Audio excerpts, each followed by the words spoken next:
Ah, Ready to rock. wish I had a chai tea latte. It sounds amazing. It is. I'm not gonna lie to you. It's pretty delicious.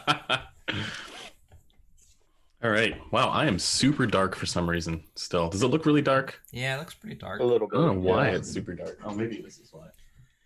Ah, Ready to rock. wish I had a chai tea latte. It sounds amazing. It is. I'm not gonna It's lie. dark now. No. How's that? All right. It's better. Looks better. Better. How's the live? How's the chat doing today? Everyone in chat. Looks like we have a big group of people in there. Yeah, good to see everyone. See Marcello's in there. Yeah, Marcello, Mirza, Marius, Brian, and Kevin. We're waiting. All right. Hopefully the wait wasn't too bad. We're a little bit out of sync today. Yeah. For anybody who's wondering, we don't have Chrono today. He had something come up last minute, so we'll be sure to get him in next week. Yeah. There's actually some good questions right off the bat, man. Did you see the first one? Well, Marius asked two good questions. The first one was reference music you guys use to evaluate headphones and what you're listening for. I'm all over the place. You're probably more. Well, I think as reviewers, you kind of have to be a little all over the place because I mean, it might not be good for like the music that you actually personally like, but. Mhm. You know, like for example, I'm not a huge fan of like electronic music or like, you know, rap music and stuff like that, but I do think it's important to listen to that type of music occasionally, just to get a sense of whether or not that might work for somebody else. I know there's like these ideas from Sean Olive that it shouldn't matter what the genre is, and I was even talking to manufacturers about this, and they all seem to agree that it shouldn't matter what genres you listen to. You know, headphones should sound good regardless, and while I agree with the sentiment in some ways, I definitely have a preference for certain tunings for acoustic music and, you know, jazz music over, you know, and those preferences are different, you know, for tunings when listening to, you know, rock, heavy metal, that kind of stuff. So synergy of a thing. Yeah, and like as an example, the Rad Zero I'm listening to right now is it's really good, non-fatiguing for some of the more like electric guitar based stuff that, you know, if you want it to be a little more relaxed there in the upper mids, then this will do it for you. But if you're listening to like piano tones and acoustic guitars and stuff like that, maybe you want a little more clarity there in the upper mids. You want a little bit more energy. And so it's not about, in my mind, it's not about like, you know, it perfectly matching for all genres, because I do think there's an optimal tuning for each, but that's just my take on that.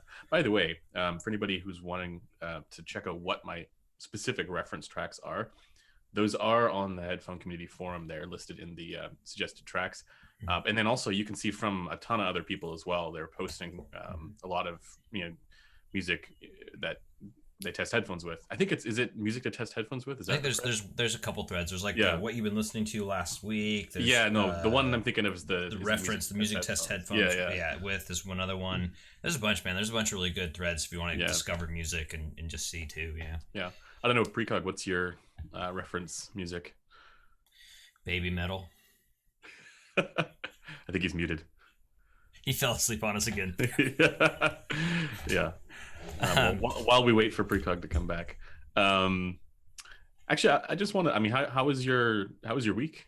Oh, dude, it was one of those weird weeks again, man. Where it's like it kind of necessarily didn't get away from me, but it was just kind of like I never felt like I was getting things done that I wanted to get done. You know what I mean? It was like one of those weeks. I feel you, man. Like I wanted to get a bunch of photos done and photo editing, and I got almost no personal photos or photo editing done. And there's so. Yeah, I know how it is. Precog's back. Sorry, we asked you a question while you were muted. Oh, sorry.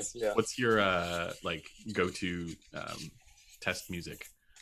Well, honestly, like you were saying something about genres and how like your genres should be varied. My genres aren't very varied. I only have like maybe 3 or 4 that I specifically go through, and they're also very like generally J-pop, K-pop centric. So that definitely does skew my assessment in some respects. But and I also listen to a lot of EDM too. So I guess it is kind of a little bit all over the place sometimes, but I don't think I am as varied as, definitely not as varied as Tyler, because I know Tyler listens to like pretty much everything under the sun, or you.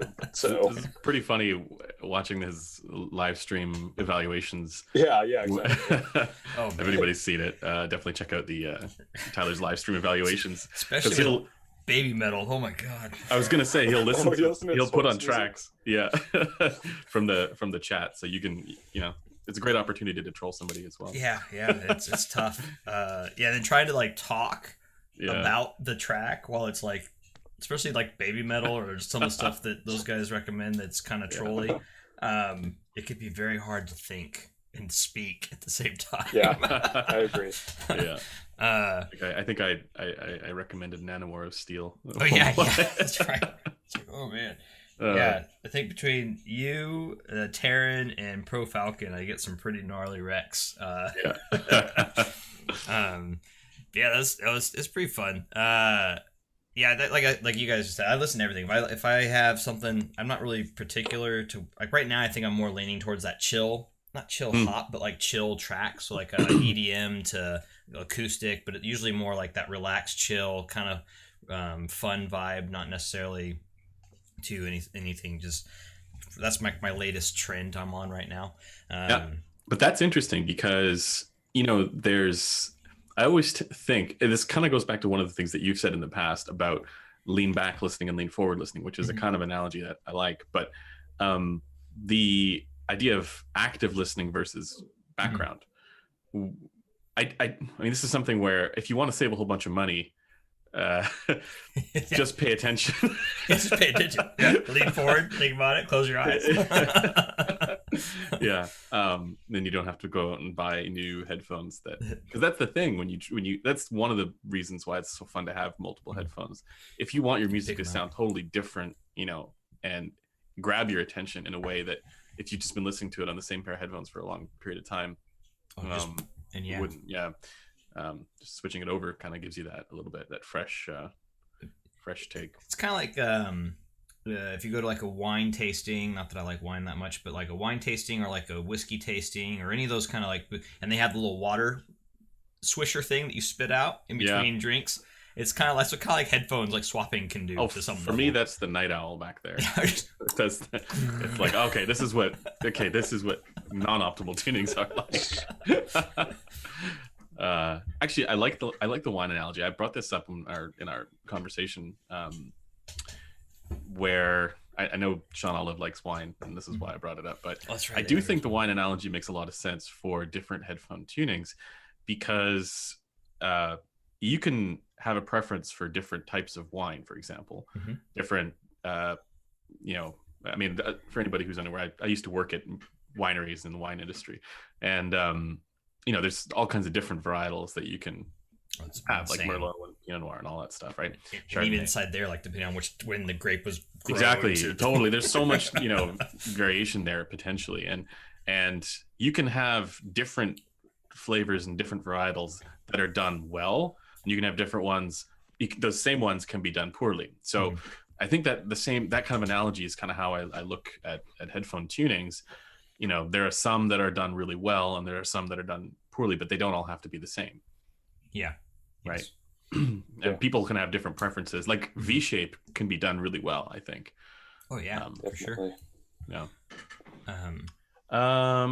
So one of the ones, so there's a couple I wanted to jump on real quick, so they're in the beginning. But another one that I thought was actually pretty interesting is your guys' thoughts. I want to start with Precog a little bit, because I think he just got a new DAP in relatively recently, so this might be worthwhile for him to kind of think about. But thoughts on if DACs and amps change imaging and soundstage, right? Like that seems it's a good question. Good question, yeah. And since Precog, with your switch to because you have the DX160, but then you also just got the SP1000M, I believe, to play with. Yeah. So in that have you done a back and forth with those two? And if so, have you, just off the top of your head, have you thought like, or has that been a thing that kind of popped out to you? Yeah, definitely. Well, I don't know what like chip is specifically in the A&K SP1000M. I definitely did notice a difference when I first used it. I haven't done a direct A and B comparison, but there are definitely differences between the chips being used, however minute they might be. Of course, all of this could just be psychoacoustics, you know. But But, so you're Hated talking word. you're talking in terms of like soundstage, like space. Space. yeah, the space Okay. specifically, Yeah. yeah. Yeah, it just really, I don't know. I don't have enough experience really to talk about it because I don't run through a like a plethora of sources when I generally test ions and stuff like that. So like when you're testing, when you did notice it, was that on the U12T? It was on the Odin actually. Oh, interesting. Yeah, I think that was the first time that I plugged into it. But yeah, I have a theory behind some of that. With like DAPs and IEM specifically, because if you think about IEMs, they don't, in most cases, not all cases, but in most cases, they don't actually require much power at all. Mhm. And the source that you're driving it from can be better or worse, but the benefit that you're getting there isn't necessarily in terms of, you know, the relationship between the power requirement and power output, but instead the relationship is between the, like, this is going to be even more of an annoying word, but the resolving capability of the IEM and how clean and how, let's say, okay, I'm not going to say the word transparent here, but how good the source is as far as what, you know, the old-timey audiophile terms used to be described as, like, you know, blackness of background, where you know, that kind of stuff. And I think my suspicion is that can probably add to that sense of space and stage, Definitely. because you're able to isolate everything a little bit better. I noticed it even just when switching from the Radson ES100 to the modest DX160, right? Never mind the DX220, like going up that one little step is like, oh yeah, it's a big difference as far as you know, that stuff's concerned. I think you nailed it on the head a little bit there. Like the blackness of the background, I think, is a big factor with imaging for sure, and separation. And that in itself would make it seem wider or deeper, what have you. Yeah. Actually, I wanted to ask Precog, how was your week? How are the Fearless IEMs? Oh, that's Oh, right. they were very interesting. the tequilas, oh boy. Yeah, the thing that's really interesting to me about Fearless is that they clearly have a like house sound that their S8 lineup, the S6 lineup, they all follow it, and then they have a bunch of experimental IMs. Right. That they're essentially just throwing stuff at the wall and, you know, hoping it sticks. And the tequila falls into that sort of category. But the S8Z though, I actually think it's pretty good, and it's pretty technical to my ears. Although I know you thought it was a bit compressed, which I'm inclined to agree with. But overall, I think it's pretty solid for what it is. Yeah, compressed, I feel like, was kind of like the wrong word. Like a little congested there. Like it just didn't feel like. Okay. Is it the staging? Is that what you're talking about? No, like to me it's in the tuning. But I think it might be something, because like to me it sounded like there was like what I always, you know, refer to as like percussion compression. Oh, the 5K. Yeah, and that has an effect for me, because again, like a lot of the time I like to listen to a lot of like jazz music where there's like a drum, like a percussive section there. And when there's a 5K or somewhere between 5 and like 5.5K, there's an emphasis there. It emphasizes the fundamental tone over the resonant harmonic of the cymbal, so you get more of the tone from the cymbal and less of the crash. I see. Okay. The sizzle kind of stuff come through, and so and that's not always a bad thing. Like sometimes you want that tonal richness there, but if it's too much, then the whole thing can sound a little bit. I see. Okay. That's all I mean when I say a little bit, you know, compressed sound. Gotcha. But the other side of it is that, isn't it all BAs? Yeah, it's an 8BA. So yeah. So that might also be, it might contribute to that sense of, let's say, deadness. Yeah, definitely. Without the, you know, dynamic driver that, man, you got to listen to the Monarch. It's so good. Yeah, actually gave the clairvoyance back. That was an interesting one. I was trying to convey that difference. Did you, Tyler? You just recently did a live stream on the Legacy 3 and Legacy 5. How did you find those? If we could get a recap. So I think that it's one of those things where like they're priced really well for what they perform, you know, Yeah, in that sense, and especially the Legacy 3, because you can get that in custom for like 180, I think. 200. Yeah, yeah, it's a steal at that price point. It's insane, and it's not performing to the levels of say like the Mest, which is the best. Well, where it is, but for what you're paying for, I think it's a good value, right? Like I think the price performance is really good. In fact, it's pushing into definitely like almost, I would say, especially if you get the customs, from my understanding, that would push higher into that price performance. But the Legacy 5 then is kind of like, how do I explain it? It's like going from a clear to a utopia to some level, right? It's like those kind of jumps, but on a much smaller scale and right. lower level scale. Yeah. But it's like, but it's kind of are they that. They're tuned drastic. in a similar way? Yeah, they are. That's why I was saying it's almost like they do have a very similar tuning. I want to say that the Legacy 5 though was a little bit more. Am I thinking? Yeah, I think that one was a little bit like more. It might just be because it was more clear detail. Like I could pick up the detail better, but it seemed brighter slightly. Not by like a lot, but just they're both warm. They're both still warm headphones. I was going to say that was the thing I noticed with because I only have the Legacy 5 here, and it's to me it was like, oh, this is like a lower mid range kind of warmth going on. Bass stuff, especially when you compare it to the Blessing 2. That's what I was thinking. So Blessing 2, you throw that in, it's like, oh wow, Blessing 2 is very much more of that brighter side of the spectrum. And I would say that, and that's where it would come into play, is like those three especially are kind of interesting in the sense of you could actually, well, even more the Blessing 2 and the Legacy 5 I think would be more competitors, if that makes sense. As far as performance, they perform similarly, but I think that you'd have a bright IEM and a warm IEM, that would be like the difference, and then the details better on the Blessing 2 for sure, and imaging, I want to say, as I recall. So when you say bright, I say normal. No, just kidding.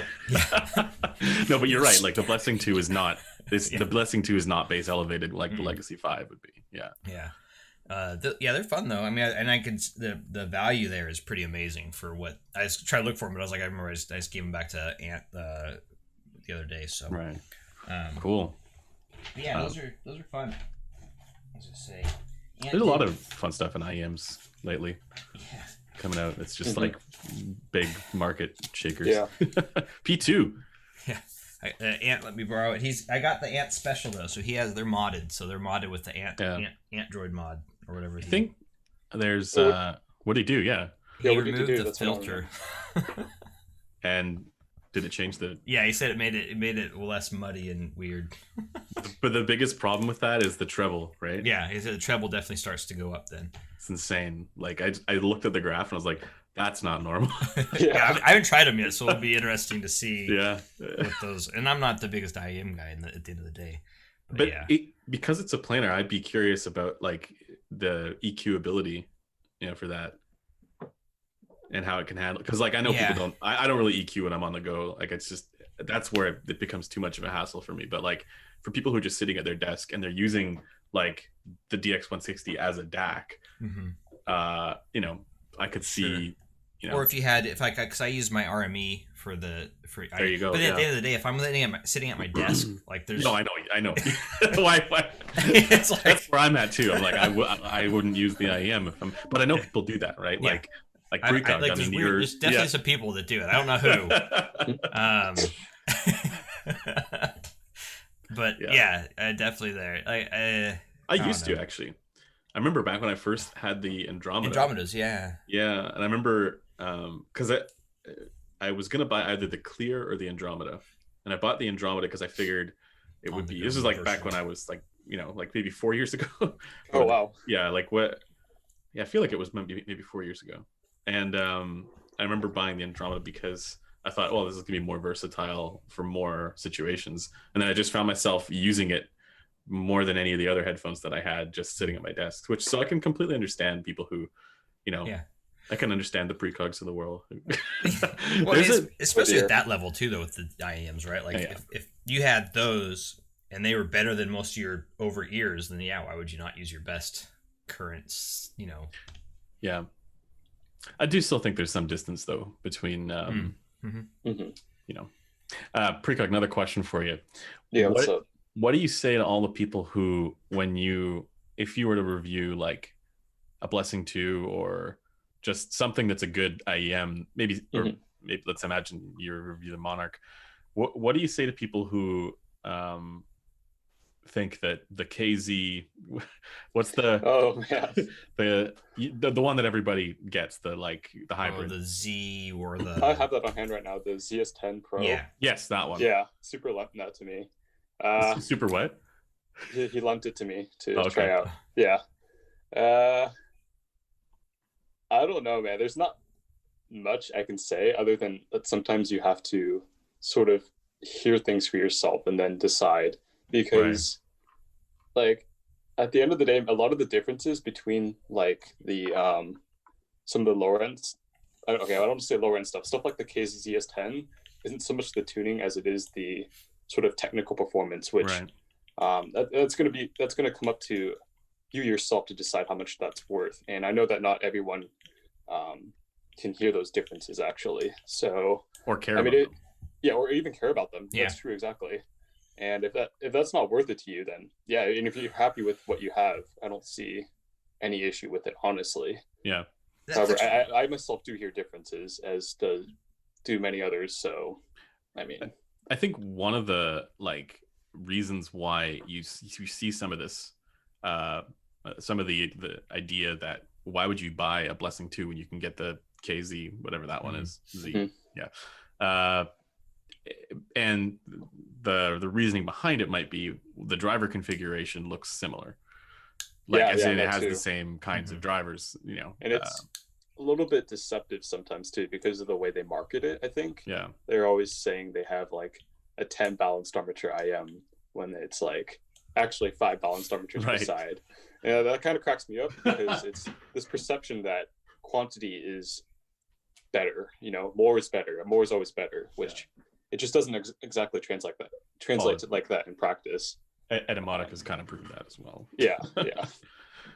Speaking of marketing, I have Tyler's favorite headphone here. Dun dun dun, as my daughter would say. This is Tyler's really into this. I love brand. This is my favorite. It's amazing. So the marketing stuff.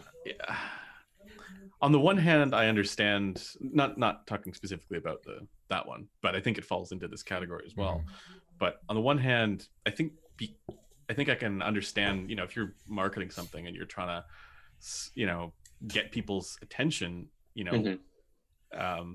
maybe, lying is bad, and misleading people is bad, for sure. Stop it. No, it's not. It's totally fine. But I can understand, saying that it's great, for whatever reason, right? But I do think that in some ways because this stuff is so I want to say nebulous, there's a lot of confusion around how do we even evaluate this? It feels like manufacturers have free reign to just go nuts with marketing materials. Nobody's going to challenge them on it. Yeah, that's true. I think there's certain ones that do it for sure more than others. For sure. But it's it is funny how there is that sense of they can do what they want because they can do what they want without any repercussions. Right. Because nobody, bananas. And because nobody is publishing. Well, not nobody. Most people aren't publishing frequency response measurements as part of the marketing material. Yeah, and they're not necessarily. I mean, in some cases they are actually. I think in the case of the drop, this one, they did publish Jude's measurements there.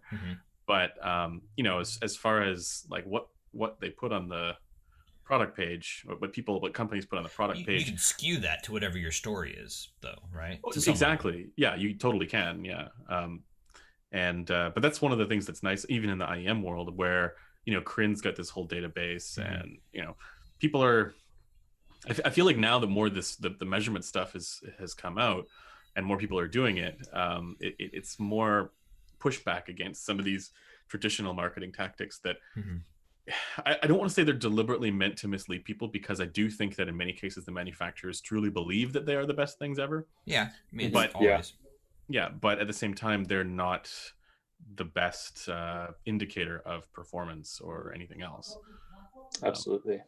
So, But I don't want to make it seem like we're fighting against the marketing effort. It's like that's not what I'm talking about. I just mean in some cases you see it and it's like, oof. Yeah, it's like, what the heck? There's definitely stuff like that. Like, I mean, that specific one, I don't want to harp on it, and I don't think it's a thing. But like, even if you look at the pictures, if I was to, like, me personally, not someone that's interested in the Devo or Diva, whatever the heck it's called, and the HE5XX, like, I have zero interest in it. Like, I just don't. Like, so I haven't really paid that much attention. Even though it's your favorite tube company. Sorry, I actually love it, and I own 5 of them now. But so for me, I instantly saw the pictures, and then like saw your pictures, for instance, and I was like, okay, it's the same headphone. Okay, they just painted it black. Like I didn't really think about the whole it's marketed as a 5XX until you brought it to my attention, and I was like, well, that's weird. Like or until the internet brought it to my attention, I should say. But that's the thing, is it sounds way nicer to say that this is based on the legendary HE500 than it's based on the legendary data that nobody bought. Because that's just not as cool. They could have even said HE6, because technically that's also true, right? Yeah, that's fair. So maybe that was like too much of a stretch. That was, but that's like truly like that one, especially with is it the 4 screw that's the like super legendary? God, I have no idea. There's so like much. like there's one that's like this really, it's like impossible to get, like the 4 screw or 6. I don't know, 6 screw, and there's also the SE for the HE6, which apparently is not as good as the original HE6. Yeah, and I don't know, it's so crazy, man. It's so much, but that's the niche hobby thing, right? Like, anything time you get into that. I was just talking to my buddy about this yesterday, about like the niche hobby factor, right? Where you get people that will just go, and not that it's a bad thing, it's a good thing, but it's they dive so hard into the variations too, where it's kind of like even wine, like they're like, it had to be from that specific vineyard at this specific time of year when they gathered the, you know what I mean? Like there's those people that will dive into that. There's crazy people who will take headphones apart and compare driver structure, certain someone. These people. It's madness. Yeah. What drives them? That's the thing with that whole controversy that kind of baffles me a little bit. You'd have to imagine that they would know that people would do this. Yeah. Right? Like I assume they just don't care. I think they just don't care. Well, there's also a factor. I think there's the I don't care factor, but there's also the factor of, as much as people are gonna do that, there's not that many people that are willing to take apart even $100 headphone, let alone a couple $100 headphone, or like when I told people I took apart my HE800 when I first did the SDR mod, they were like, like that's a fair point. Yeah. So it goes back to the marketing thing too, though. I mean, like, there are so many people who are going to see the marketing there and the product pages and make the assumption that this is, an HE500.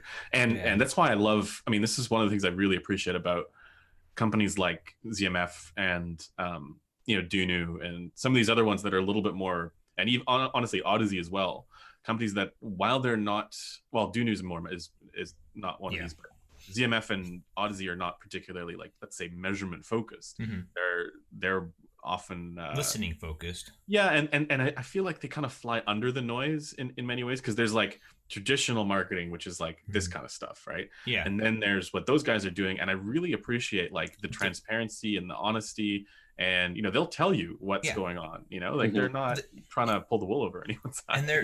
And they're not trying to go for like they're not marketing as studio neutral. They're not marketing to that measurements like crowd as much, I guess, if that makes sense. And not that's been the trend lately, though. Have you noticed that? Like that's been like really hardcore. The trend is like, does it measure well? But then it's like, well, at that level of measurements, it doesn't matter. Like if you actually think about it, people don't really necessarily know what that means. Even what good measuring stuff like. It measures well. Oh, they said so. So that must mean it measures well. Yeah, but in IEMs, Dunu is like this as well, where you can ask them, and even in their like marketing materials for their products, it's so transparent as to what's going on and what they're doing, which I think that's so refreshing to me, because you have that on the one hand, like ZMF, Odyssey, Dunu, and then you have this kind of stuff on the other hand, where it's like you could people are bound to be misled by and to get a straight answer out of them, it's like pulling teeth. Yeah. It's like pulling the headphone driver out of the housing. That's what it's like. And try not to let a bolt go through the Yeah. The one thing though, I mean, with all of that, I know there's like, we got a bunch of people in the chat, so I have to be a little bit careful. No. Yeah. But no, the reason why I bring it up is as I mentioned in the later portion of that video, it's entirely possible that there is a difference in stuff that we don't see, like what the product officer was alleging with driver tensioning and like driver coding and all this stuff. It's like we only see, and this goes back to what Fang Bian said, way back in February, where we focus on stuff that we can see in the digital media space, but there's so much more to it that we don't see. Even within the drivers. So you can even say the material used to the all sorts of we stuff. don't even know what grade the magnets are, like all that stuff. It's like who knows, right? So there's room for it to be a different headphone. Just leave that out there. It's just unlikely. That's kind of where I'm at. So actually, Marcello and Martin were having a good talk about it. It's kind of like the whole people are saying like the he says get your own hands on with the stuff that you want to listen to, right? If you can. That's always going to be the de facto end game way of knowing if you like something or not. And then when it comes to, and this is my personal opinion, and I'll let you guys. It was actually a similar question asked previously before in the chat, but it's if people that give reviews and give preferences or impressions or the things that we're doing and written reviews, like you have to understand like. We're all different people. Like we all have different preferences and likes and dislikes and experiences. So you have to take that into consideration. We have different chains we're listening to the music on. We have different. So I mean, and not just us. I'm talking across the gamut of the people that you're going to read and listen. And so you have the to big take one that with into account.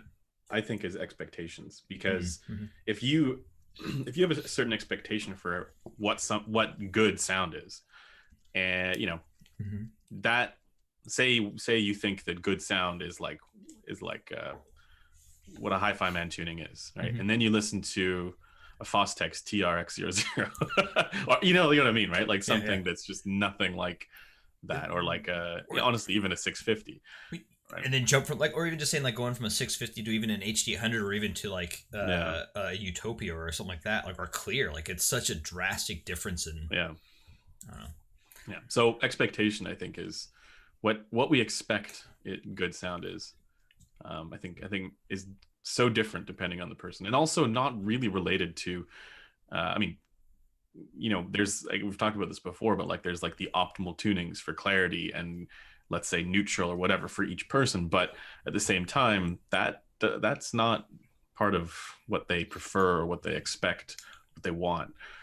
Right? Those are two different concepts. But. And I think that really does nail it. It's like that really in that expectations is kind of what you're talking about. It's your expectation is based on your experience of what you think is right. Yeah. And so here's something potentially for Tyler. I've heard you guys highly praising the Verite Closed. Kryn gave it a B+. Is this contrast due to subjective opinions, or are there? Yes. Are there some other reasons for it? So there's a couple things for that one. So we actually talked to Kryn about this before. It was the tuning one that he said. He gave actually the technical performance, I think, an S-. It was really good for technical. And so it's preference. And another one was some people were saying that might have been a non-burnt in ZMF, which give or take, however you think that burn-in factors into that. His chain that he uses, some people that might be a factor. So there's all sorts of stuff like that can come into play. Well, and that's what I was talking about before. With the burn-in one, I don't think it would change the measurement of it. But at the same time, even though, I mean, ZMFs, they do, that's like a common thing with ZMFs is that because they're using a rubber surround and it's a hybrid design, the driver, oftentimes they need their, it gives it that flex to play in my Verite, it didn't really need it. Like it wasn't something where I would have been like, that's burned in going on. Like I wasn't, but it was like that with the Tour. So I don't know if that's. I noticed it with both my Verites. My AOS was less, and pads is a huge difference with the ZMS. That's another factor. Like, and I know he used multiple pads. Oh, sorry, I mean pads where like pads conforming to your head. Oh, that's also true. That eventually can change. Like I'm wearing glasses, so if when I take my glasses off, this actually makes it a much different listen. I mean, so and I have right now I'm rocking thick glasses, so but I mean I think at the end of the day it's like I was just saying before, like we all have different preferences and tastes. That could just be he doesn't like that specific tonal balance or that tuning of the headphone. It could be all sorts of things, you know. Well, and this is actually something I really like about Crin's site is that he puts the Openly. disclaimer up there saying this is one man's opinion, but you guys are here for it. Yeah, and that's the other thing. He blatantly states it. It's So like, I like that. Yeah, I agree 100%. But actually, with the Verite closed, with the tuning, I looked at that and it looks pretty good. I don't like. I mean, maybe B+ is all he would feel comfortable giving it, based on what he thinks people would prefer. But but like I looked at that, and there's not that much. It's even more, let's say, agreeable than the Open. So yeah, I don't know. Like, plus there are all these different pads that you can switch to. I mean, that's the really nice thing about the Verites is that, well, and all the ZMFs, I guess, is that pad rolling's a thing. You can, yeah. So, but yeah, I think that's I think, like I was just saying, like that's the thing that you have to look at what that person's using. Look at what it's not. No one's end all be all, right? Like I'm not you, you're not me. It's like that kind of factor.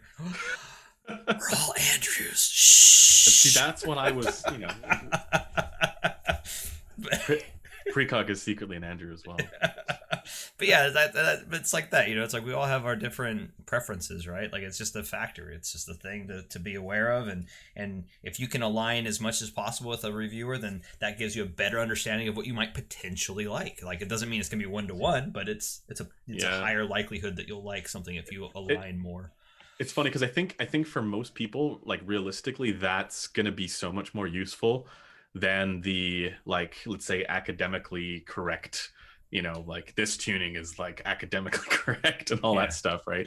Because like again, I mean, this goes back to the conversation we had last time, but like people are all the time looking for stuff that's not neutral, that they don't think is neutral, that they think is going to add some flavor or whatever, right? So that, if you are thinking that so and so, or maybe you're watching one of my videos, right, or Kronos videos, you think, oh yeah, they have this preference going on, that doesn't necessarily mean that you're going to have the same preference.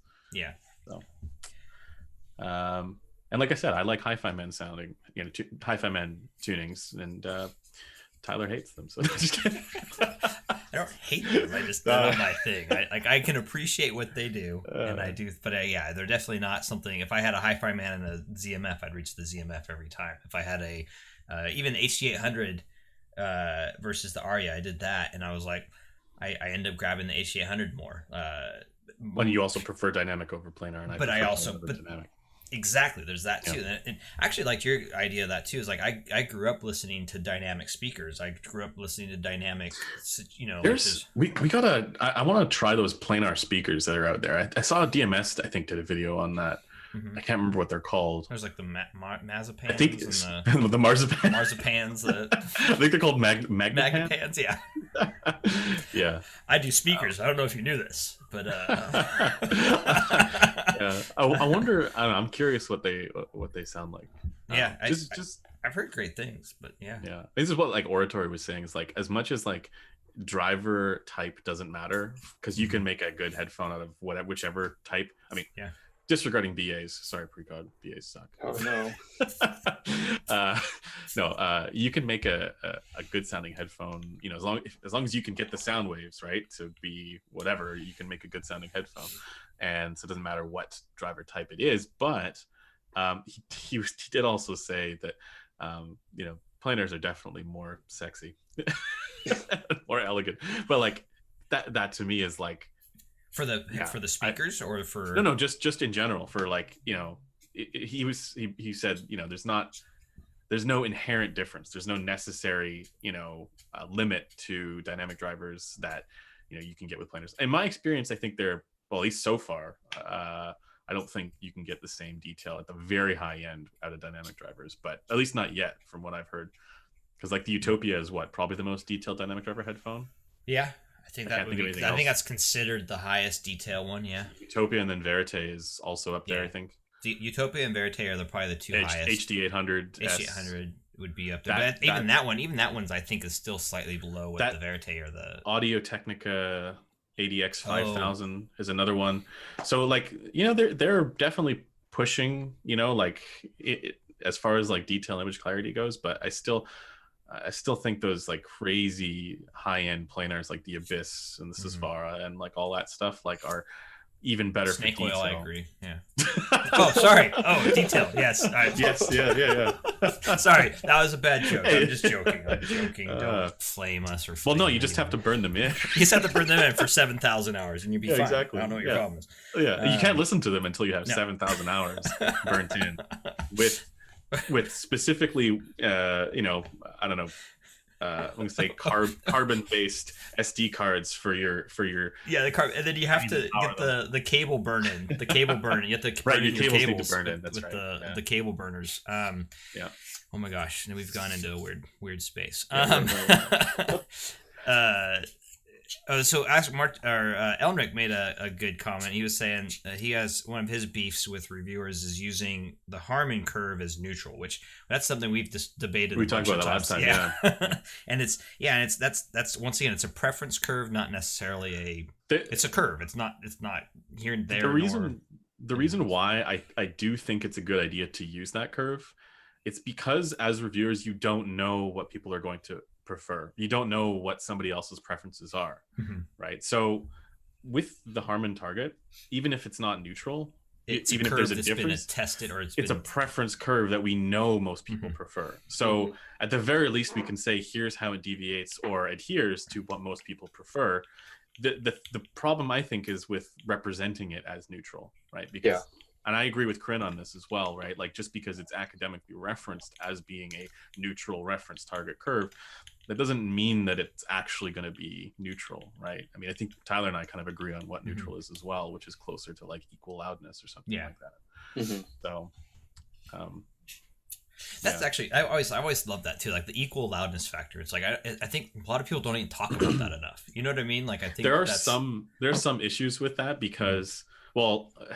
It's hard to identify equal loudness in music because you're listening to tracks that all have their own EQ and whatever applied. They've been mixed and mastered in different ways. So like it's equal loudness has its own limitations as well. But like if you imagine something kind of like equal loudness, that's kind of what we're going for. My imagination tells me that this is right. So yes. But I don't know what that would actually look like in a frequency response graph. Like because even Crin's IEF target is because it uses Harman mids and treble, or upper mids and treble.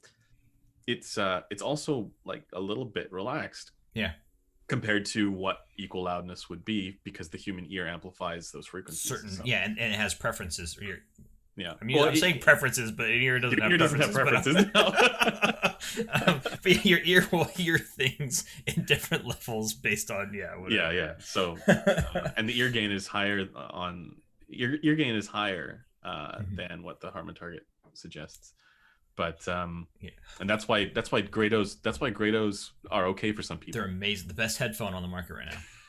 I saw my girlfriend actually showed me a video recently of it was a comparison between $40 or $50 headphones. I think it was like the M40X or something, and a $2,600 headphone.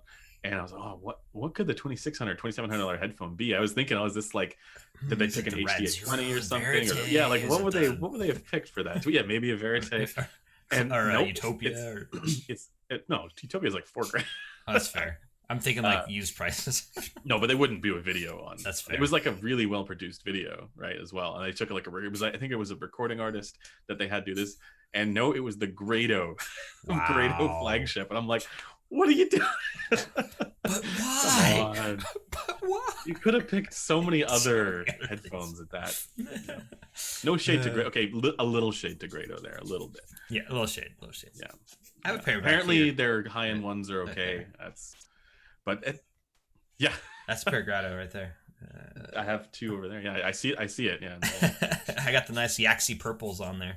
Yeah. I literally got those to put Yaxi purple pads on them. I listened to them for like maybe an hour, and then they went there, and they haven't moved. It's decorative. I wanted those purple Yaxi pads, man. Yeah. No, I mean, Grado's a company that they just haven't kept up, where everybody else is kind of started trending in different directions and making changes. Okay, maybe not quite so much Sennheiser, but like, Grado just has not kept up with the times. They're still going for these diffuse field tunings that we know people don't necessarily like. Yeah. That's interesting too. Like, well, then I think the other thing is, so there's two things that happened to me this week that were kind of interesting. Not happened, but I was chatting with some people about. One of the guys that I chat with on Instagram randomly got a pair of used Grottos, and he's like, "There's so much stuff to do with this," and he's been modding them. He started doing that's what you got to do with them. I think that's and I was like, and like that's the other interesting thing is that they do have good detail, and they're like. As far as like all that technical stuff goes, they're pretty good. And some of the stuff that they say about having nothing impeding the driver is probably true. Yeah, because you get the different pads. You get the ones that literally are just like the donuts, or you can get the over the like on ear style. Like there's so much stuff to have, and the different materials that they use, and it's crazy. I just see Martin in the chat talking about Sennheiser. I only mean the high end stuff like the HD820, but like the 560S, I think that was well received. I thought that it also trended in the right direction. So I shouldn't say Sennheiser. I wanted to jump into some questions in the live chat, but real quick, I also thought I was going to say there's something that we were talking about before about mastering and that kind of stuff. So I have a buddy that's he's actually up in your neck of the woods, and he has mastering studio. He's a mastering engineer, and I was talking with him about like what headphones he uses that he masters with. Right. My neck of the woods is actually in the woods. Okay, fair. He's on the outskirts of Vancouver, I think. That's kind of. I'm on the inskirts of Vancouver. I think it's like he's like in that general Vancouver-y area. Okay. But so he was talking about. So he uses of all things, he uses the headphone as one of his headphone as one of his mastering. It's one of his favorites, but it's just a little bit heavy for him. He can't wear it for very long. That's my experience as well. And then but his other favorite one to master with of all things is what you're wearing right now. He has like 2 Rad Zeros that he uses. Yeah, interesting. That's what I said, and so that's pretty interesting. And then he has. If I were mastering, I would use this. Seriously, it's really fair. Yeah, I would. I know, like, and maybe there is actually some variation with this because DMS said that this was like really bassy. This one isn't. This one's not bassy at all. This is like, I'm not going to say this is neutral, but it's one of the closest to neutral sounding headphones I've ever heard. Yeah. The only thing that this loses a little bit is the lower mid-range body.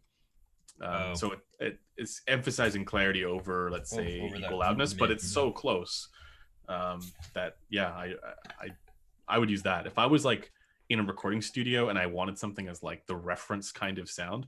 This is definitely what I would use because I would know that it would sound good on most equipment if I use this. And that doesn't take you can listen to that off of anything, right? It doesn't need any amplification. It just goes. Yeah. Real quick in the chat, precog, most comfortable IEM, go. Oh yeah, I just answered that actually. Oh, never mind. But no, but I think it's interesting too because like people are always asking about like what is the most comfortable IEM, and the thing is that whatever I tell you is not going to be applicable to you. Just especially with IEM, more so than headphones. It just doesn't stack up like that because of physical differences. But like personally for me, it's the 64 audio stuff just because it has that sort of apex thing, that pressure release. You mean that's important for me as well. That pressure relief is real important for me. Yeah. And then I know someone else though, like I have a local friend, he can't even wear them. That's the thing. So do you mean you don't find the ER2XR comfortable? It's actually really comfortable for me. That's the thing. Like once I got past like once it goes past the third rib and it's once it goes really in there. Ribbed for your ears enjoyment. Yeah. Oh God. I don't know. For me, the most comfortable ones are the Dunu ones. Yeah, they're very small. I think they're small, comfy. You can fall asleep with those. Even like the Luna is pretty comfy. It's funny, actually. I have it here. I got back. It's funny. Is like for whatever reason, I really enjoy. Oh, it keeps forgetting it. These things. There it is. Andromedas. Andromedas. And so for me, I don't know what it is because these are not shaped very comfortably. No. Yeah, no, they're not. But they just and also those are what ceramic versus the acrylic design, which is like the more mest is like the acrylic. Yeah. I know the audio stuff's acrylic. Most of the Empires. And so I even mentioned in one of the most recent live stream I did too about I think it was with the clairvoyance maybe, but I was talking about the fit. Maybe it was the legacy ones. And but these ones are actually pretty comfortable. The unique melody mess, I actually find these really comfortable. And if you look at the design of them, they're actually similar to that kind of triangle shape. But once again, that's my ears, like Pregog was saying, you're saying. But the other one was, I actually do like the audio stuff. I find them reasonably comfortable too. They're a little large, but the one I did not like was the Moon Drop Blessing too. That one was not comfortable. That's huge. It is big. The nozzle's like 6 millimeters or something. Yeah. I didn't mind it, but I've also here's what I wonder is like, because my brother he can't handle any IEMs because he's just not used to having things in your ear. It's having exactly, because it's really weird to the uninitiated, and then Chrono is the same way, I imagine. But once you kind of get accustomed to that feeling and you start getting more used to it, I think the comfort starts to improve a little bit. So and actually I think another contender for like high-end most comfortable would be something like the Moondrop Illumination, because there's really not much to this at all. It's pretty looking. It's the same form factor as like the Starfield and the KXX. Yeah, I really like the fit of those. Yeah, they fit well. You know what actually was really comfortable? I thought was really nice, but I did not like listening to it very long. Was the A8000.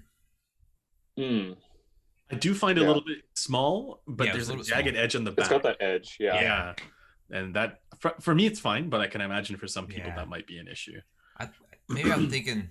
Yeah, so and that's like similar to the Andromeda. Like, so I know a lot of people do not like the Andromeda, so maybe that's where like maybe my ears just for whatever reason. Well, but they also changed that, right? Yeah, they cut off the edges. They chamfered the edges. Yeah.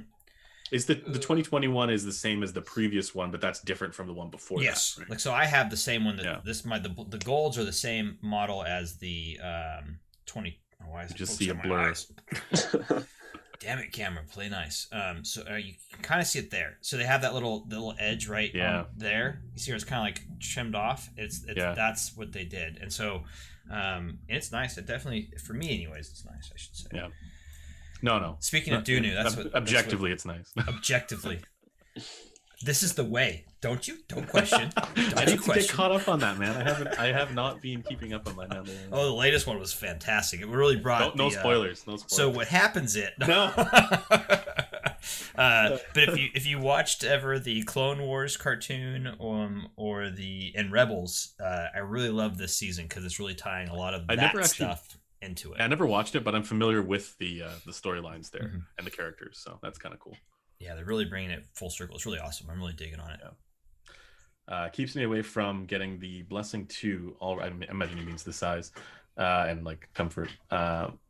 Already have the suboptimal T4 for comfort. Yeah, but I think these days, like this has always been my thing. If you can't handle the comfort of the Blessing 2, get the Dunu DK3001 Pro, because that thing is the most comfortable I am, like for me at least. What? I don't know what he's referencing. I don't know either. I just thought it was funny. Yeah. Maybe he's referencing that new La La La key set from the Kono store for keyboard. Likely not. I'm just gonna say right now, likely not. By the way, speaking of comfort, with the Rad Zero, this is much improved for the comfort from the first one that I evaluated. Actually, we should talk a little bit about the Rad Zero, because next week we'll be doing a live stream with Alex Rawson. I should schedule that in advance. But yeah, we'll be doing a live stream with Alex Rawson. We'll talk all about the Rad Zero.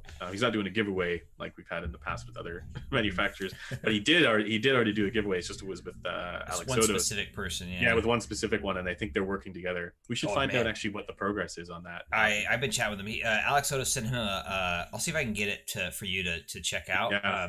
There's he did. I think him and his girlfriend drew up a picture basically Yeah. of what his inspiration should be for the headphone, and so I'll see if I can get that picture to you. Cool. Yeah, because like I think he was a little bit like surprised and confused. Yeah.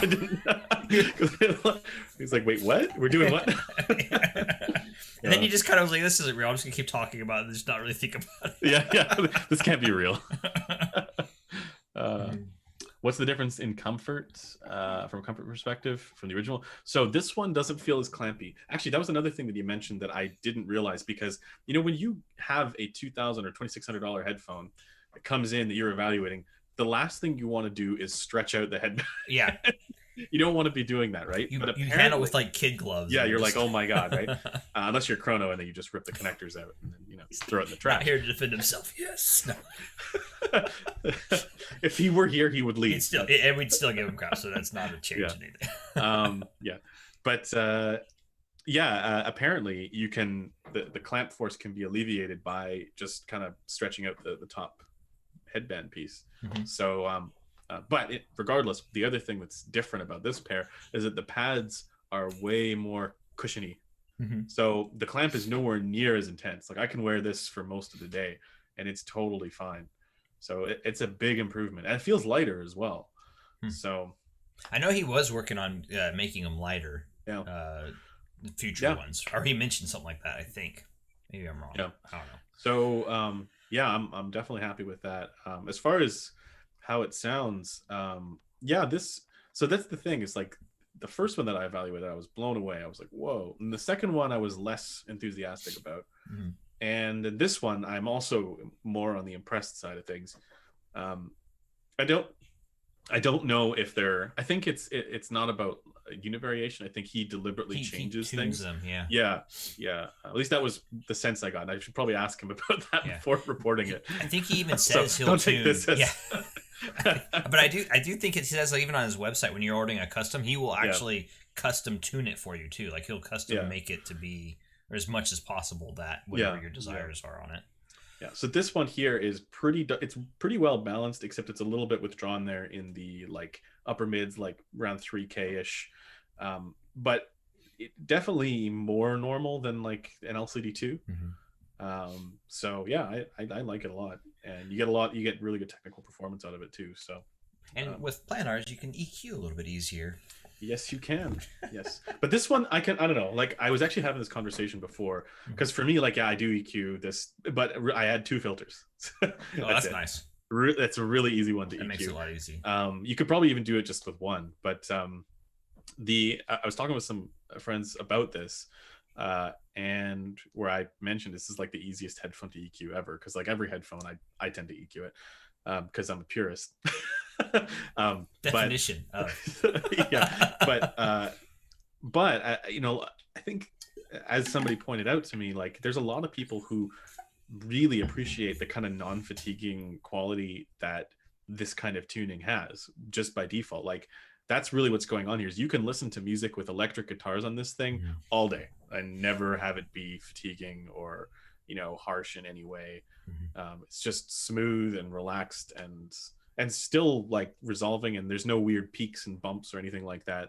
So I can understand that as well. Yeah, I think that's really nice. Like, I think the joys of like that, like you're just saying, like where it's when you find like that, I don't want to call it unicorn headphone, but the ones like that where you can just get along with really well. Yeah. Doesn't mean it's gonna perform better than, like that. Yeah. Like it's not that they're performing exponentially better in one way, shape, or form across the board, in one specific area or across the board. It's that they just do their job.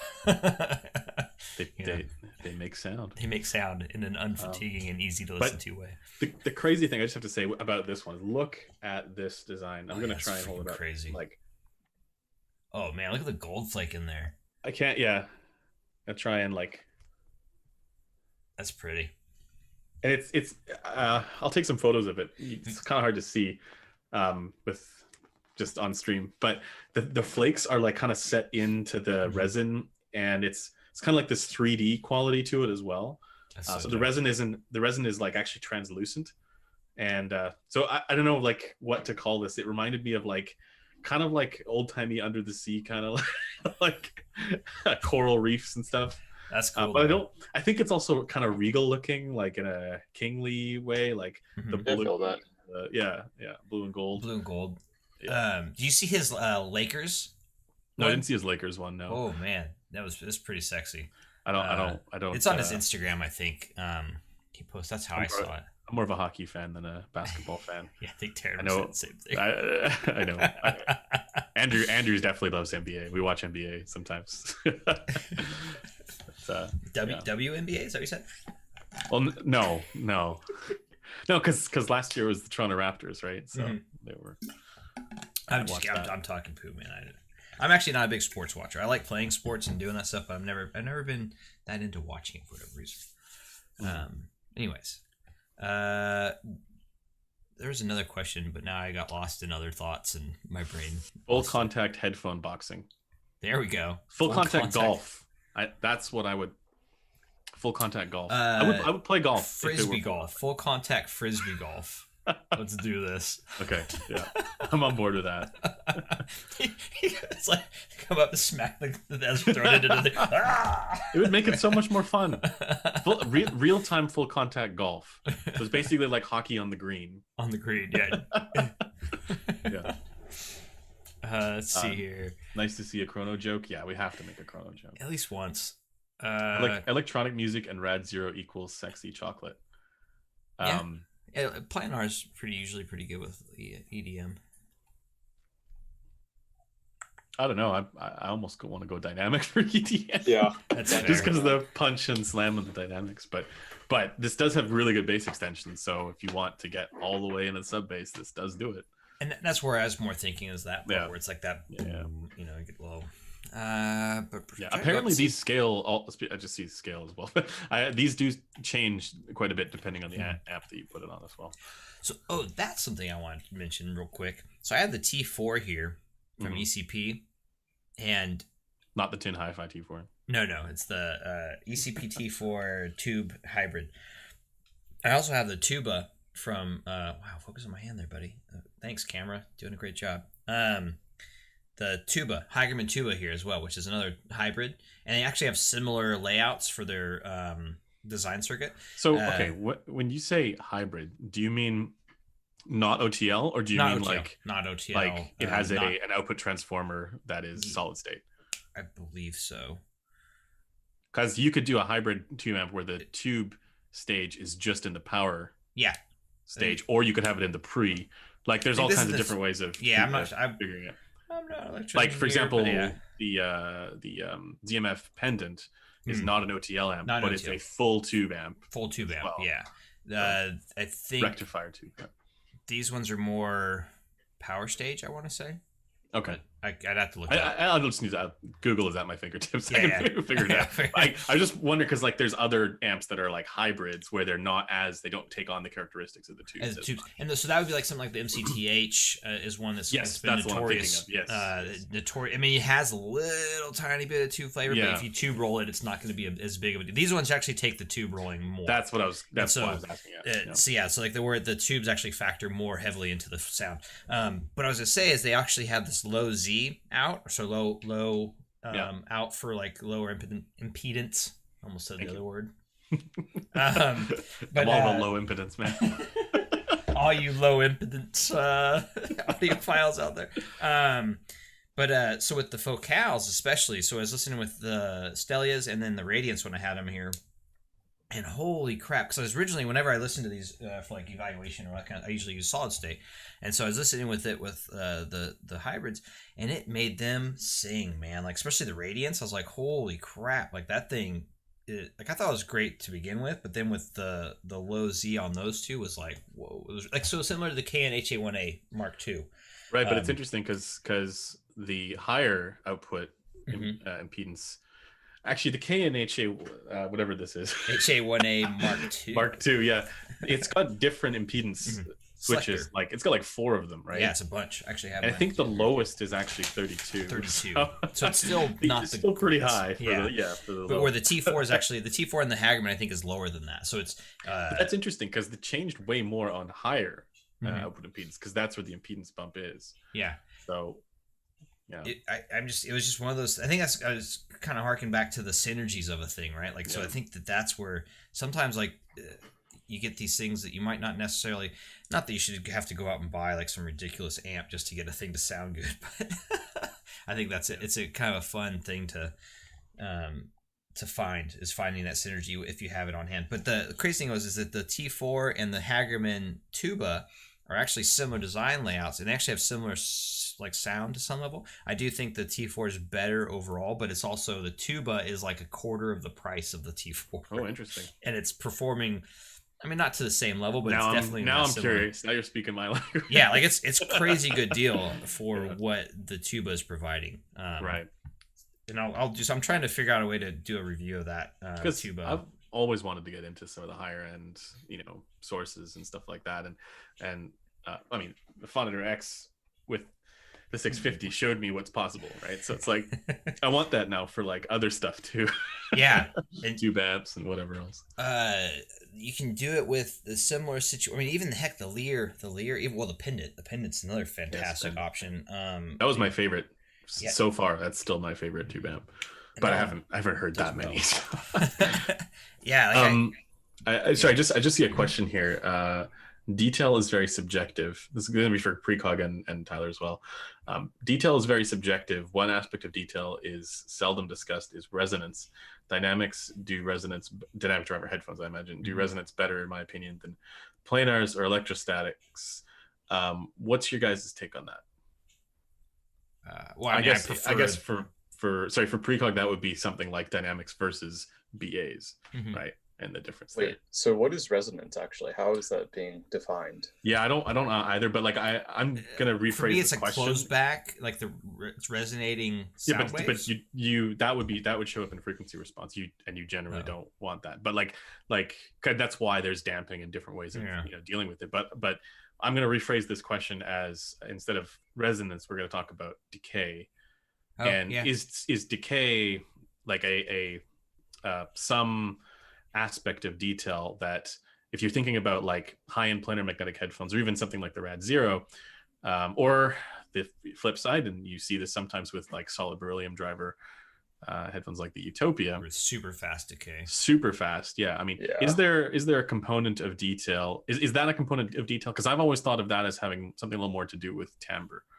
Like, I think it has more effects on timbre than anything. At least when it comes to preference, because decay is not always you don't always want a fast decay. The result of that in like planar magnetics and stuff is that you get that sort of like, I think you refer to it as plucked. Exactly plucked, exactly. And and I think, even, I mean, to use Crin's term, there's a sense of bluntedness about it where it's just like dead, just too quick. You don't get that naturalness to it that comes with the dynamic driver. The better sound with it comes with the. I agree. No, that's not true. But I think we can generally agree that's more of a timbre thing. But as far as like the overall experience goes and the engaging quality, I do think that's important. Just like I mean, that's one of the things I loved about the ZMFO tour, was that it might not have been as detailed as the Clear, but it had that sort of sense of natural decay that the Clear didn't have, that I really appreciated. He also made a good point about detail being very subjective. Like, that was the other thing I was going to ask about. Like, for me, I make sort of a distinction between resolution, which is like the clarity specifically with which notes are articulated, and then detail retrieval, which is sort of that latent detail, I guess you could say, like in a transducer's ability to bring everything that's actually present in the recording to the forefront and hold it all together. And exactly. And the detail retrieval one is not something that I am personally very good at, like force testing. It's something that I more have to act on an instinct for, as opposed to resolution. And all that stuff, all the different like aspects can contribute to the sense of detail as well, like instrument separation and all that stuff. So JS mentioned it too. So JS just mentioned that actually. Which is perfect. I think that's a great way of putting it. Some of all aspects, and I've always thought of a resolution as the frequency response related benefits to clarity as well. So like you can look at a frequency response graph, and if you know what that's supposed to measure, like you can get a sense that it's going to have pretty good resolution, but you have no idea what the detail is going to be like. Yeah. So, also the auteur, they mentioned the auteur again. I wanted to talk about the auteur just for real quick. You've heard it. I think pretty sure you haven't, but I don't think. No. But the auteur is the most neutral of all of the ZMFs, from my understanding. Without EQ, yeah. Without EQ and stuff, yeah. And so it's definitely one of those ones that's the more. I think it's someone said, and I've only listened to it in passing. I've never listened to one for a very long in-house session or anything like that. But it reminded me more of like a properly tuned guitar than any other of those ZMFs. Like a properly tuned guitar. Yeah, like in the sense of where it I don't know how to explain. Wait, does that mean like when like the other ones are like an out of tune guitar? No, like in the sense of like it just had that feeling to me. Like I don't know, I'm being very hippie-ish about my response about that, but like it just seemed very like like just that neutral, like that. That's what I'm trying to say. Is it has that like where it just sounded right, like but there was no flavor, not overly flavored like some of the other ZMFs, if that makes sense. Yeah, and in a way that was still interesting because it had that natural timbre and. And the one shortcoming, in my opinion, for the auteur was that it just didn't have quite the same. Again, here comes the word detail as some of the other headphones around that price. But the other thing with it too, I actually found that the stage on that was almost too big for my liking. Like it was just the whole presentation was very spacious and spread out. Very yeah. I like that. I mean, a lot of people like that, and I liked it too. But it was like it would never come close enough to me. I always want to like turn up the volume, be like, I want it closer. Yeah. But and the Verite, I think, is a little better there for like the depth. Yeah, and it gives you that more engagement, I think, to some level. The Verites and better detail in the Verite, like definitely that. Better detail. Finally, is like that was like the ZMF. I was like, oh yes, finally. Which that's so precog gets right too. So both of you guys, like, so that was something like when I was going from the Legacy to the Clairvoyance to the Mest. That was the biggest thing that made me have that wow, if that makes sense. Like going from those three, like the detail level, which we were talking about before, like the sum of its parts, it was just more clear. It had more as you went up. And then when I got to the Mest and I was listening to the Mest, it was like the whole nother level. Like, so it'd be like kind of, so precog, it's like going from the Legacy to the U12T. And all of a sudden you're hearing like the drum, the snare. It's like, you're like, and so and I know it just really plays into that whole sum of its parts thing. It's not always something that you can specifically pinpoint at a given time. Well, I would agree though about the Mest as well. Like I think the Mest has really good detail, like very impressive. Isn't there something really interesting about its imaging though? I keep it's really good. Really weird imaging. Weird, but it's like it's addictive. It's good. Like it's like oh man, I got not weird in a bad way. No, just unique. It's unique. Putting unique in the. It's a unique. Has a unique melody to it. Unique. And it's. No, I completely agree with that. Like I was listening to like a jazz track that had a trumpet sound that came in from one side, and it was like it was it's like it does this like, weird in thing. A totally different way than what I was used to with normal headphones. Like, do I have the wiring the wrong way? What's going on here? This is way more like. Oh man, now that just makes me super interested to hear it now. It's like, Oh yeah, have you not heard the Mest? No, I haven't. I got into contact with the tour guide. I think I'm gonna get it after they go through. Let me know. I can probably send mine down to you too at some point. Oh, okay. Yeah, sweet. I think you'll like it. It's a little like everyone seems to like it. That's the thing. I mean, it is the best. So, yeah, the Mest is the best. I don't know. I would take the Monarch over the Mest. It's more of my kind of tuning, but I do think that the Mest, as far as the technical stuff, I do think it outperformed the Monarch. Oh wow. Okay. Just a tiny little bit, and then I think the Odin outperformed the Mest. So it's like Odin is like up there. Yeah, Odin is super duper technical for an IM. It's probably one of the most technical on the market. I thought the Odin reminded me of the Utopia, like not the exact, not tuning, but like just like that same like detail, speed, that kind of thing. Yeah, I can see that. Probably. It's funny. The illumination. Maybe I've said this before. The illumination reminds me of the 650. Like and not just like as an IEM comparison, but like I have the 650 here as well, and I was going back and forth. I'm like, these have exactly the same strengths and weaknesses with almost an identical tuning. That's crazy. Yeah, and they're both dynamic drivers, so we're now at a point where the IEMs are Might be catching up to the. Yeah. Well, okay, maybe not quite on the level, but someone has a question about the illumination. Do you still think it's good, or is the honeymoon phase over? I don't think I was ever in a honeymoon phase with it, because I never really thought that this was as good as the Monarch, which is even a little less expensive than it. But I do still think it's great. Like, I mean, that's the thing, is it's really well tuned. It's a dynamic driver, so it has really good timbre, but it's not as technical as it's not as technically impressive as the Monarch, and probably not the Clairvoyance either, although I haven't heard that one yet. But so that's kind of really where it's at, is like, if you want that dynamic driver natural kind of timbre and you hate the sound of balanced armature IEMs, which is some people.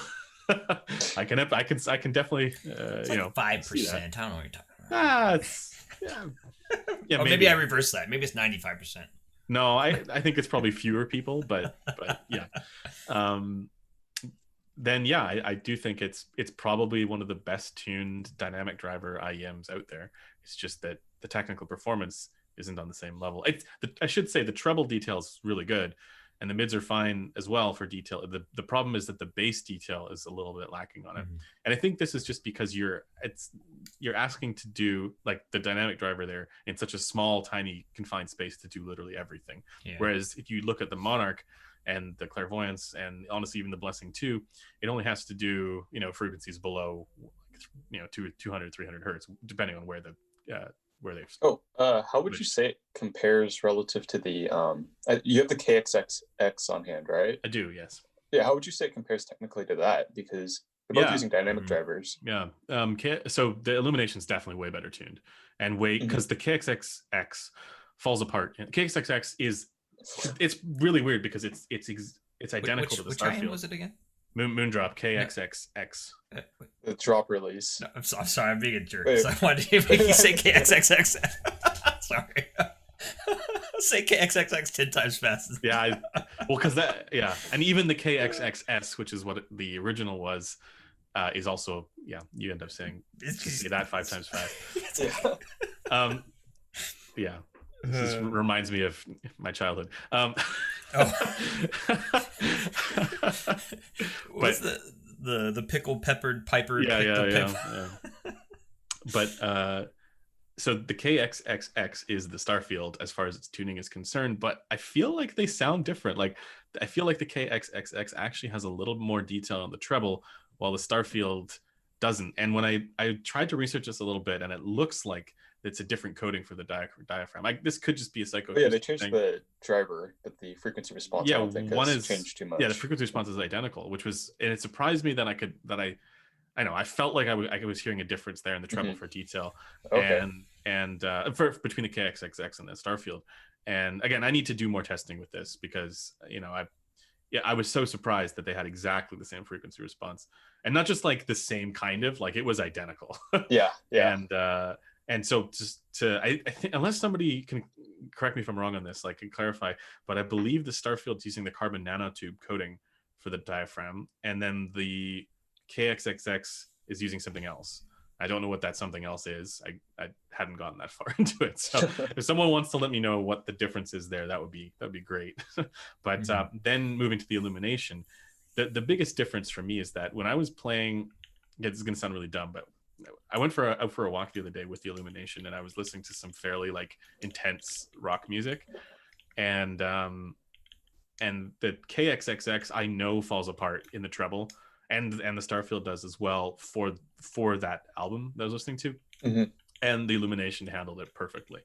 It was like, there was no issues there whatsoever. So I do think the technical performance is just like the next step up for single dynamic driver stuff, but it's also not on the level of like the Dunu Luna or the Final Audio A8000.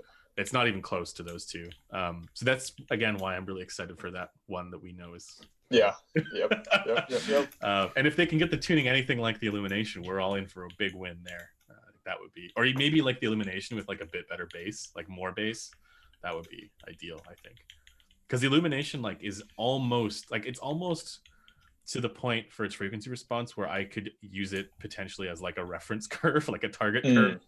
You know how like Kryn has the IEF target and whatever, he's got the dot. Yeah. I could almost use the illumination as that for me. It's a little forward there in the mids, like or upper mids, like maybe around 3K, just like the HD650. It's a little bit lower mid focus with a bit of bloom there, making the whole thing a little bit warm, just like the HD650. And it's really smooth in the treble as well, just like the HD650. So I think this is like the 650 in IEM form. So yeah, I do still like it. But if you're looking for like the best technical performance stuff, no, I think the Monarch's still better than that. Yeah, that's a fair assessment. Pretty good. Yeah.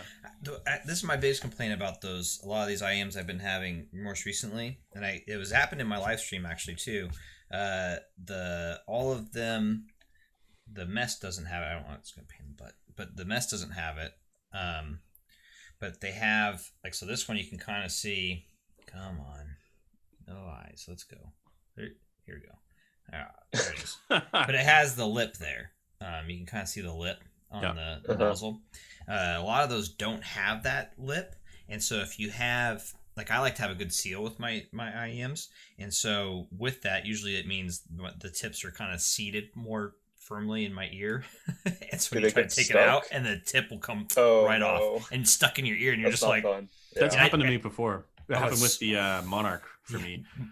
I was going to the liquor store and I went to take it out, and I didn't realize that the tip had fallen off as I was taking it out, and it fell on the ground. And I was walking back out of the liquor store and I saw the tip on the ground. I was like, wait a second, what's going on? That's my so tip.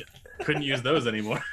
But like and it happened midstream too, where I was like pulled it out and I was like, oh son of a. Then I'm sitting there like trying to like get it out. But yeah, like, so that's something to think about too with a lot of those. Like, I think it was both the audio, all the audios, all and especially the Blessing 2 had that, like, where it just slides right off because that the way I know what you're talking about. Yeah, it's the way that the nozzle is, and depending on the tips you're using. So I use the Asla Sednas, and they have a wider bore. You can kind of see there, and so and so it almost fits on those, some of those, especially like the Blessing 2 is really bad. Like, it just slid right on, and it would just slide right off. Yeah. Oh, gosh. Have you tried so with the like Odyssey iSign stuff and the LCD i3? I'm not sure if the LCD i4 is like this, but I imagine it is, where they have their own like specific tips. And the nozzle for those is huge. It's really big, man. It's bigger than the Blessing 2. Yeah. But those, to me, those are like, I think of them more as like not in ears, is more of like they just rest inside your, like they just kind of and they touch. It's like that's a bad joke. Sorry. They just kind of touch. Just do that again. As soon as I did too, I was like, son of a. But like it's like, you know, it's just like they just touch the ear canal, so they don't really insert in, for at least for me they didn't, and so like that's why I think that's okay, if that makes sense. But I see somebody's making fun of my Canadian dialect. Well, maybe I'm the one who's speaking correctly and everybody else has a dialect. Ever think about that? Big brain. Big brain. Deep. I think Tyler has a Seattle dialect. Yeah, or just a loud, obnoxious American dialect. Oh, I'm just like all Canadian. Oh darn, oh bother. Oh shucks. Sorry. Let's see. Oh wow, it's already an hour and a half in. Sorry, I have to.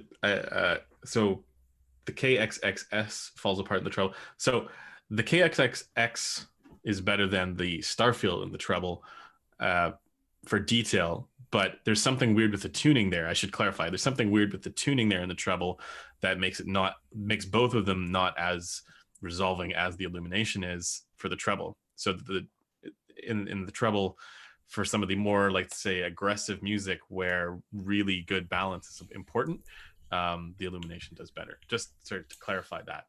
And also, yes, the technical performance in the treble is better on the illumination.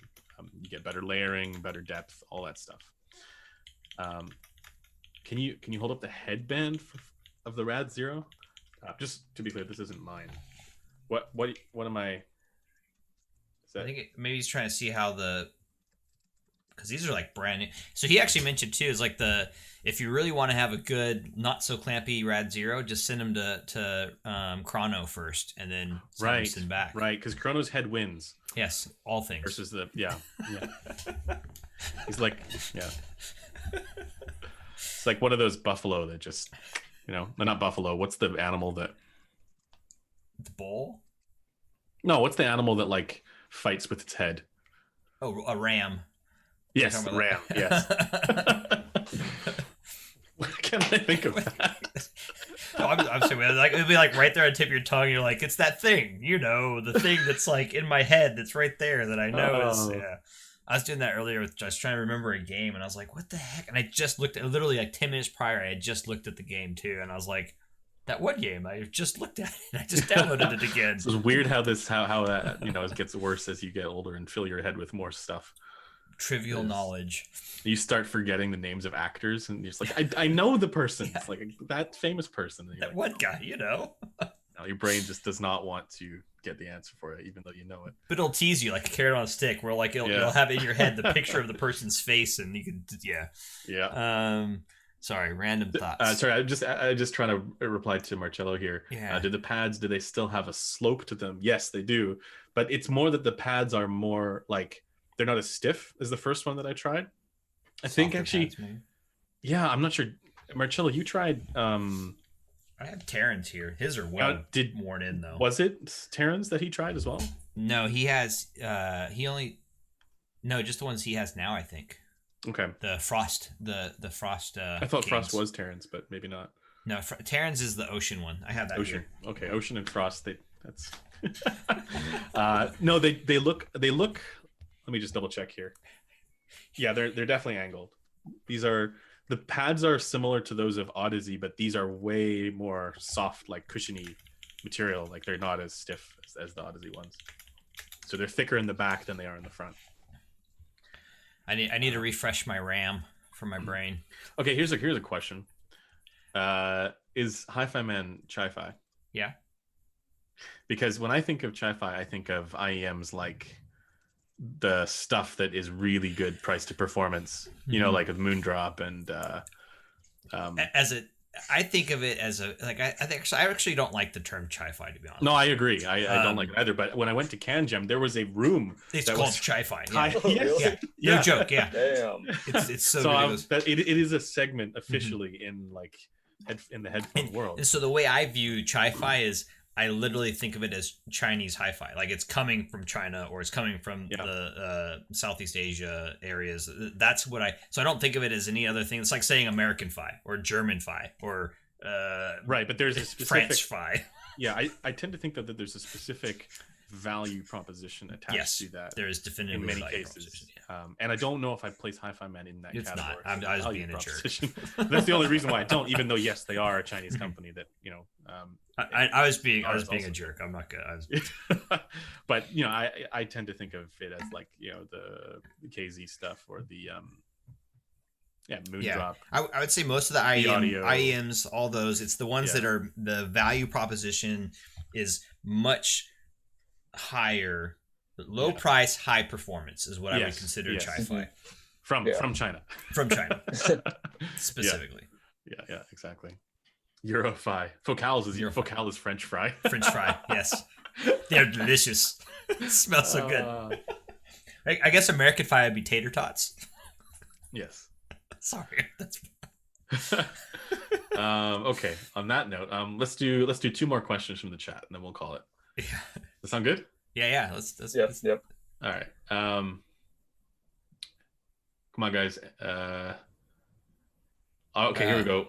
Are those that question for you, Tyler? I'll let you answer it. Yes. These are this was a present to myself when I got the Verite clothes. I think of them. These are the Verite silver cables, 4-strand. I'm a little bit bummed because now they have new. Do I have it here? They have new cable ends now. ZMF actually have their own custom cable ends, and they sent me a keychain with one of them. God damn it! And they're like these really. Come on, camera. When I want, why are you focused on this hand? There we go. And they have a little ZMF logo on them too. It's like stamped into it. Where is that? You can't see it here, but it's my light's weird, so you can't see it. But anyways, they have a couple of members in the forum actually got the new cables, and so this is the split part of it, I believe, and then they have it on the ends too. So all the ends are that same style as ZMF. So pretty cool. So I want to get a pair of those. Question is, how do they sound? Like cables. Wait, what do cables sound like? That's a weird. they make sound go. Yeah. How do they taste? Actually, that's a better question.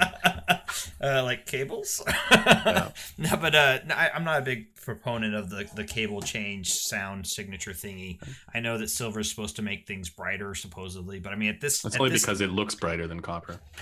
Yeah, probably. It's not as warm as a good copper. But that doesn't mean, this is as Matt Economist said, that doesn't mean it doesn't actually make them sound brighter.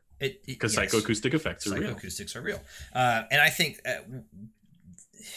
if you can hear it, cool. There probably is something to be said about it, just because they are technically physically different materials. So there's something that's going to happen there, sure. But to me personally, I think of them as neck candy and neck candy alone. So, and there are tangible benefits to comfort and lack of microphonics and whatever else. These have almost zero microphonics. That's one of my favorite things about them. Except for if I do this, I can if I purposely try to like crank on them, I can get it. But I mean, and the cable thing is tough, because there are a lot of people who I respect who are definitely cable proponents. Yeah, which I think, I mean, again, I think in the speaker world it probably matters more because you have the longer runs. You need to keep the interference out, and then the power needs to be able to go through them more efficiently, and blah blah blah. Did I upgrade my USB cable on the TT2 or I'm using stock cord USB cable? I also, the USB cable thing to me and Resolve, I think there is something to be said about the USB cables, but not in the way that most people would think. I think of it as eliminating power noise. Yeah, I'm with you there. Actually, I've had that experience. I'm with you there. But I mean, in that case, it's like there's something wrong with, like I've had so many times where I've like thought there was something wrong with my DAC. Like I had an ODAC at one point, and I was like, what the heck is going on? It's getting all these weird interference sounds. And I realized the cables, there's something wrong with the cable. Swapping out the cable just fixed it immediately. But it didn't add any, like, doesn't add any it's literally just, it's eliminating noise within that. Noise is all that words that come out of the mouth. It's the digital noise. It's the power noise. I got another one for you here. When using the Cayenne tube amp, which is RCA only,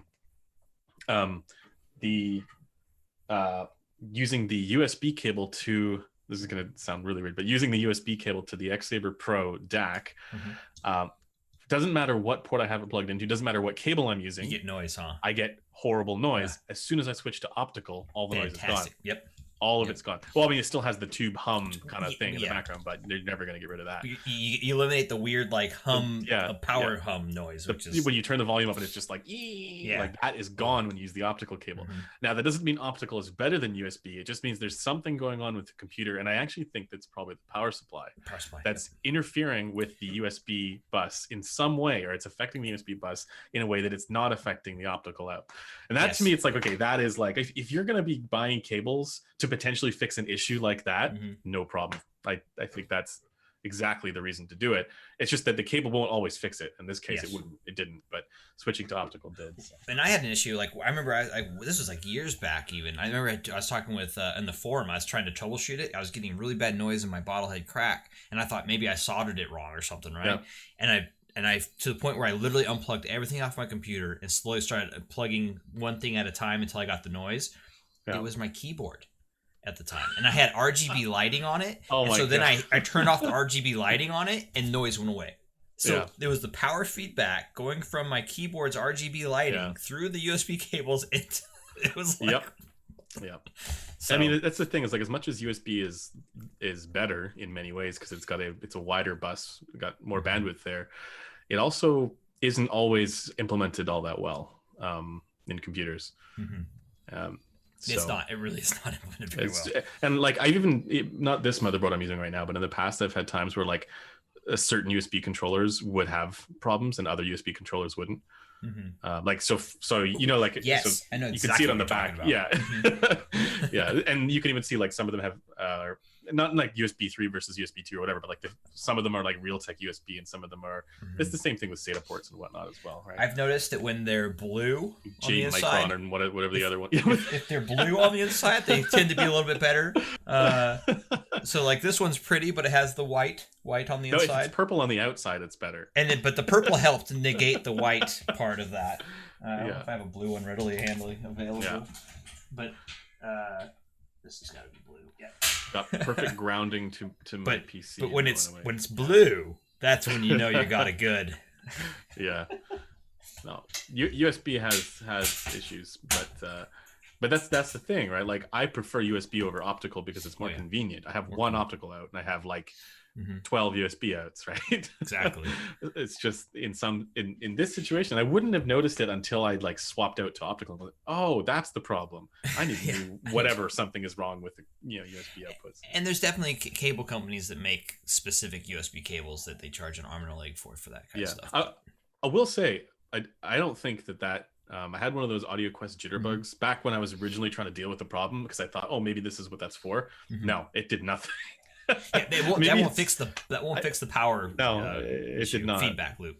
Yeah, I know IFI makes some of the stuff too, where it's like the Defender and whatever else. Like they have those different. Supposed to, yeah. I've never had success with any of that stuff. Like it's never been anything that's changed anything in a meaningful way for me. But maybe for some people in their situation, it does. Yeah.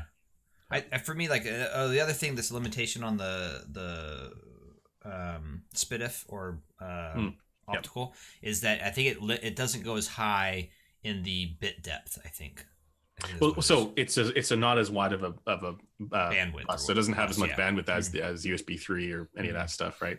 Yeah. So it's like it's limited like nowhere near as much. Like that, it's nowhere near as much. USB 3. Actually, I'm not sure what 3.1 is now, but I know USB 3 was it 5 gigabyte data transfer? Yeah, I think so. 6, something like that. Something like that. Yeah. So and then even back then, optical wasn't as good. So I can see people like in theory it shouldn't make a difference, right? Because they're both digital outputs. It doesn't actually matter. Yeah. But because of shoddy implementation of USB controllers, I think that's occasionally can be a problem. Yeah, like I have a couple random cheapo hubs like you're talking about that are like that also is I run into that situation. Okay, we said we were gonna do one more question. Yeah. Let's see. Does anybody have a question for Precog? Yeah, Precog. Oh, I've just been answering questions in the chat. I see. That's why I asked. Cord makes 2.5K USB cables. Like the cord cable, like it's cord. Not the DAC amp company. Cord Electronics. Yeah. Verite versus Susvara for enjoyment. Okay, Precog, go. Oh wow! Flip that coin. There. Okay. This is actually a good question because, like, obviously Tyler says Verite, and I'm going to say Susvara. But if I'm gonna throw this to Precog, if they were the same price, I know you haven't heard them, but like if they were the same price, and someone was like, "Here, pick one." This is very important, Precog. Which one would you choose? Oh, no. Which one would you right choose? answer, and there's a wrong answer. Oh man. Given what you know about these headphones, respectively, through conversations with us and whatever, which one? I'm just gonna say Verite because I don't want to get beat up by Tyler. Did you know I wouldn't beat you up? Nah, it's fine, man. I think that's a very loaded question. I'm giving you crap, but no, I'm kidding. I don't know honestly. They both seem like very good headphones that are well respected for what they are. Yeah. One's a closed. I assumed you meant Verite closed in that. Or Verite closed, Verite open. I mean, they're so similar, but like there's see, even me, like I think that they're just too different though. That's the problem in my opinion of those of these versus like they're both top of the line. I do think that the Susvara, and this is gonna probably get me in trouble. I think in general I find Hi-Fi Man a little overpriced for what they are, right? Like just across the board. I think that they're priced at a premium that never mind, I'm gonna scale back. Because you also have the Sundara in there and the Yanda in there. And like, there's other ones that too. definitely, that they do they're have like that. on either end of the spectrum there for low and high. But I do think that the Susvara, from the limited time that I've heard a Susvara, I need to get one back in and actually have like a proper listen with one. But like, I do think the Susvara is fantastic. It's just, but see, it also comes for me personally. I have multiple other factors kicking in. I really like the way that ZMF does things. I know them personally. I know there's all these other factors that kick in. Not sound quality necessarily. Not sound quality. It will factor into like my preferences, right? So there's you listen with your eyes. Sometimes I do. Yeah, I think actually a lot of people listen to it with their eyes. And like I always talk about how like before I even listen or pick these up, I literally every time I'll grab them and I'll be like, I'll admire them for a little bit and then I put them on my head. And so, I mean, that's something you can do that with these too. Yeah, like rads are definitely that way too. Like they're gorgeous, man.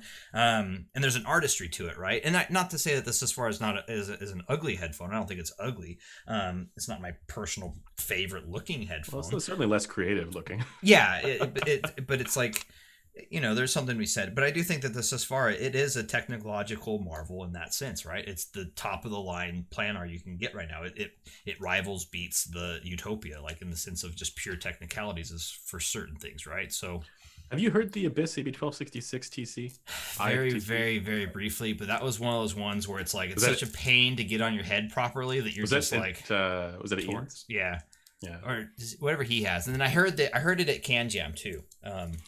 Because I know they do different revisions and stuff, and I think I don't know what they're on like the 4th or 5th one at this point, I think. Yeah, that thing was also nuts for like detail, but that one's really good. I will agree. But then, like I said, it was such a quick thing. You have to get the fit just right, and I don't think I had it just perfect. And I think that will be a very divisive thing.